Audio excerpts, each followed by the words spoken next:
Hi guys, it's Emily Petroff from Evolve, and today we're going to talk about creating confidence. I believe that confidence is the single thing that, for everyone, but today we're going to talk specifically about women.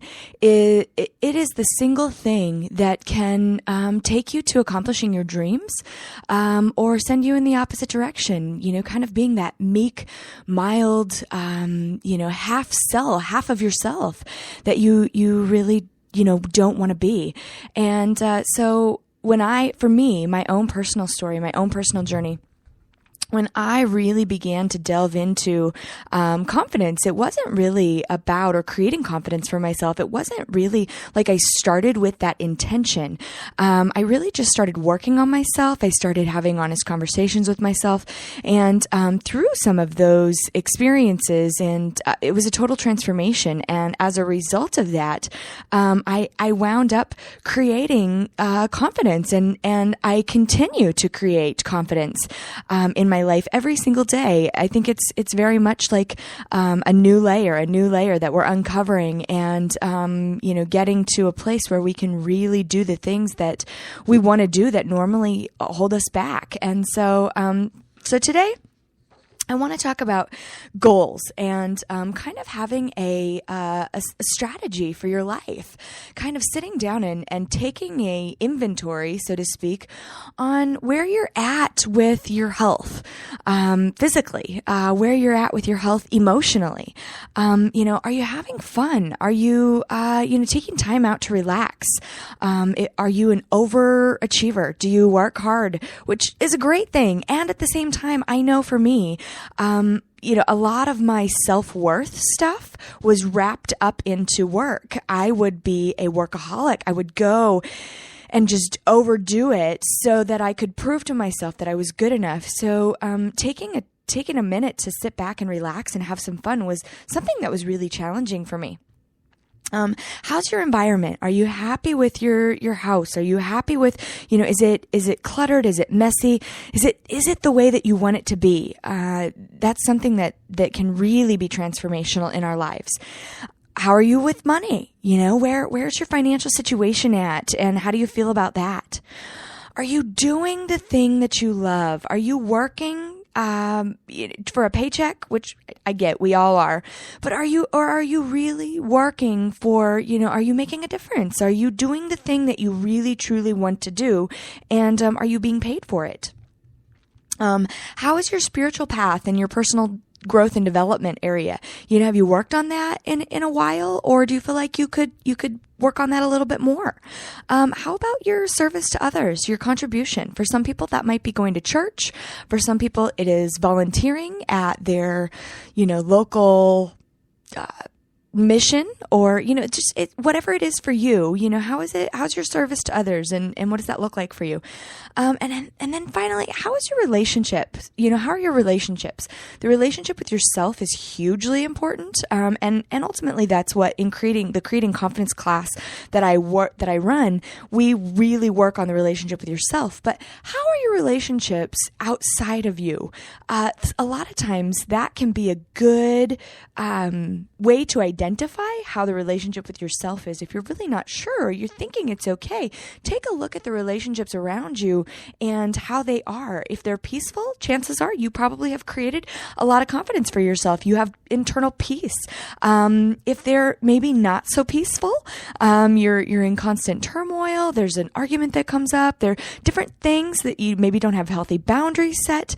What does that look like? Take a minute to kind of evaluate that, and these are just a really few things that really kind of give you a full picture of your life and what that's like, and some areas that maybe you're lacking, that you can draw strength from the other areas where you're strong to create a more balanced lifestyle for yourself, and ultimately create confidence in the areas where maybe you don't have so much.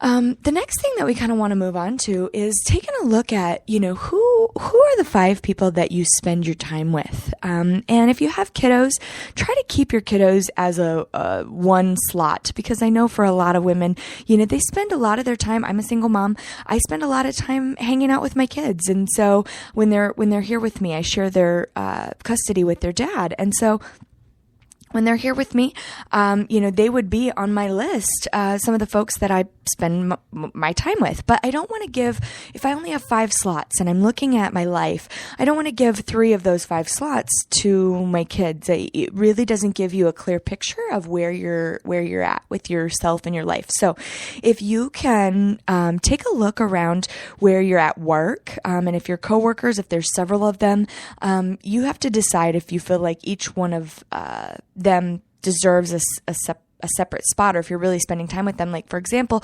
maybe you work with Sally, but you also, maybe spend time with her outside of work. That would be an example of somebody who, would take one slot, versus some people just say, I'm at work and I'm spending time with these people, so I'm just going to say co-workers. So you get to kind of decide what that looks like. But when I learned this lesson, or I should say ended up being a lesson for me, but when I first learned this tool, this technique, writing down the 5 people that you spend most of your time with, statistics say that you're an exact division of those 5 people that you're spending your time with. And so for me, I look at not only my kids, but I look at, my sister I spend a lot of time with, one of my best friends, they're on the list. And so I look at those people and I can honestly say I am an exact division of them. And every time that I have, people come and go on our list of friends all the time, it maybe even sometimes family members pop in and out of our lives, and you're closer with them for a period of time and then not.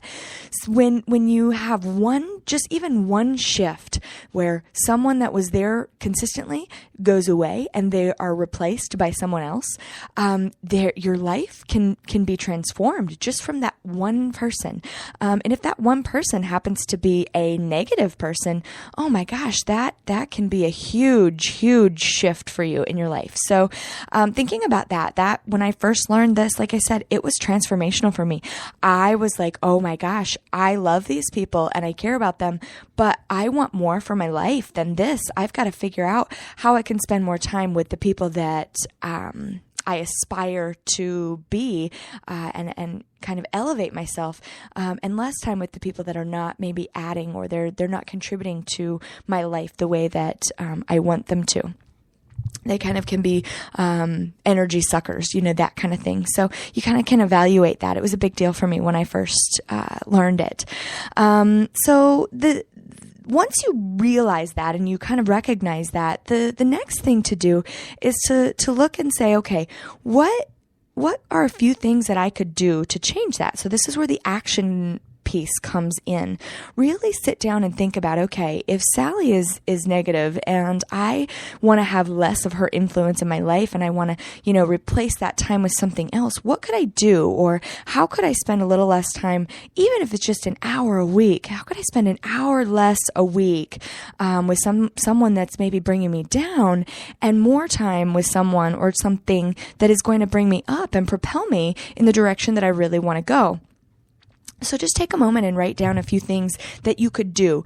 It's one thing to sit and listen to these things, but it's a whole nother thing to actually execute, and have a plan in place. Set a goal for yourself. Start to brainstorm some of those things that you could do. The next thing to consider is, if you could make one change in your life, what would that one change be? Now, this is a really hard question oftentimes for people, especially for women. We're multitaskers. We do a lot of things at the same time. And so it's like one thing. I can only choose one thing. My gosh, how can I even, begin to decide? But it's like, really sit and think through, or sometimes it's not even really about sitting and thinking through. Sometimes you're like, bam, I know exactly what it is. And not the how. I don't know how we would ever do that. Don't focus on the how. Just think about, in a perfect world, wave your magic wand. If you could make one change, what would that one thing be? Now, I know for a lot of women, especially myself, the women that I work with, sometimes our physical appearance is wrapped up into that if we're overweight. I was at one point in my life 300 pounds. And for me, when I wrote this the very first time, the one change that I really wanted to make was that I wanted to be healthy. I wanted to be thinner. I didn't want to struggle so much with some of those things. And so that was my one thing. But really think about, what that might be for you. So if you could make one change, what would it be? Now, the next thing to consider is, what is one thing that you've always wanted to do and you've been afraid to do? So this is going to be different. The change is that we just talked about a moment ago is going to be totally different than the one thing that you've wanted to do that you've been afraid to do. Now, there might be some fear wrapped up into making the change that we just talked about, but this is about, one thing that has held you back. Now, for some people, it might be the same thing, but I would challenge you to really think through this and come up with another thing. Where is your fear lying in regard to some of these things? And write that down for yourself. Now, the next thing that I often have women do when they come into my confidence courses is I have them sit down and come up with 10 goals that they can accomplish in 30 days. My classes usually run 4 weeks long, and we get together for about an hour every week, a little over an hour every week, and we work on some of these things. And there's true transformation that happens for women that come through my classes. Some of the things that they say and that they accomplish in just that 30-day time period is miraculous, and it's very, very freeing for them.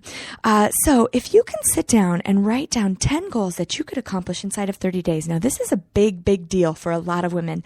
Who has 10 goals that they accomplish inside of 30 days? And it may be something as simple as, keeping the laundry, keeping up on the laundry and the clothes folded, or, making sure that you have some kind of physical exercise 5 days a week, or, whatever it might be for you. It doesn't have to be some monumental thing. It's about discipline, and it's about living your life with intention rather than just, kind of by the seat of your pants, hoping that it all works out. That's really not going to help you get where you want to go. It's not going to help you develop that confidence. The other thing that having 10 goals in 30 days, accomplishing them, does for women is it gives you something to celebrate. It shows you that you really can do it. And so it's really pretty fantastic to go through this process. So sit down and really write down those goals and, keep track of them. Have an accountability partner. That's hugely important. Think about what confidence means to you.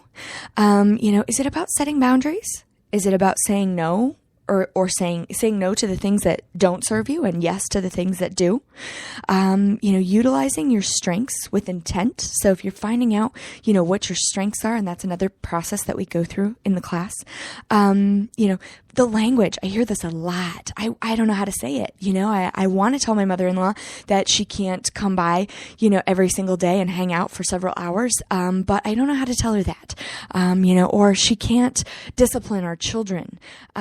Whatever it is for you, we talk about language around changing those things, how to say it. So is that something? Is that what would mean confidence for you? Is it your physical appearance like we talked about? Is it your energy? Are you seeking validation in others versus yourself? This was a big one for me personally. I was definitely one of those people who sought out validation from everyone around me. And a lot of times it was men in many cases. And so that's something that I really had to work on, is validating myself, filling my own cup so that I'm not looking for it from other people. So figure out what confidence means to you. What do you look like? Rate yourself on a scale of 1 to 10. Where are you at in terms of confidence right now, and what confidence means to you? Are you a 6? Are you a 5? Are you a 7? Are you an 8? And if so, what does it take to go up a notch or 2? If you're a 6, what does it take to get to an 8? What does it take to, if you're a 5 or if you're a 2, what does it take to get to a 7? Thinking about those things and really defining it is a huge, huge part of cultivating confidence. Your greatest feeling of self-worth and your greatest amount of self-esteem. What is it that you do, or when you do it, what gives you the greatest feeling of self-worth and self-esteem? Think about that and write that down. In order to make a change in your life, you've got to sit down and you've got to be intentional with your life. You've got to work on it. It doesn't just happen overnight for most people. Some of us are lucky to have a life-changing experience where you had a car accident and you realized what is important to you, and you really stepped back and evaluated some things and made some changes. But even then, it took stepping back for a moment, really thinking about things before you were able to do anything about it. So sit down and really contemplate these things, if you're interested in taking one of my classes, just get in touch with me. My email is emily@evolvemyrelationship.com. emily@evolvemyrelationship.com.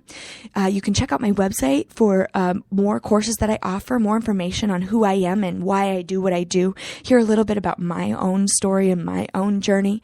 My website is www.evolvemyrelationship.com. The last thing that I'm going to conclude with really quick here is just when you sit down and you write your goals out, make sure that you are specific. Eliminate words like more and better. Those are hard to measure, and your goals need to be able to be measurable. We need to be able to look at them and say, did I do this? Did I not do this? And how do I define what that looks like? And set some time frames around what those look like. Find somebody that can support you. In the classes that I run, a big part of change is about accountability. We're not great at holding ourselves accountable to things, and so when we have other people that are on the same path as we are, even if it's in a different way, we can align ourselves with them, and we can be held accountable to get the things that we really, really want to get. So, it's my mission to inspire and motivate people to achieve the success that they never thought they could by unlocking their true potential. We build value here at Evolve. We build value for our clients by delivering, solutions and assisting people to becoming their best. That's truly my purpose, and it really comes from creating an awareness, shifting old thought patterns and belief systems that no longer serve you so that you can get the results that you desire in your life. And so that's what I have today on creating confidence. I hope that you are on your way to that next level, standing up and really being proud of who you are, and being able to look other people in the eye and smile with confidence that maybe you hadn't always had. So I'm here for you, and if there's anything more that I can do for you, you have questions for me specifically about confidence, specifically around how to say what you want to say, getting that voice back, please don't hesitate to reach out to me, and hopefully we can do this together. So cheers to the next evolution in creating confidence. Have a great day.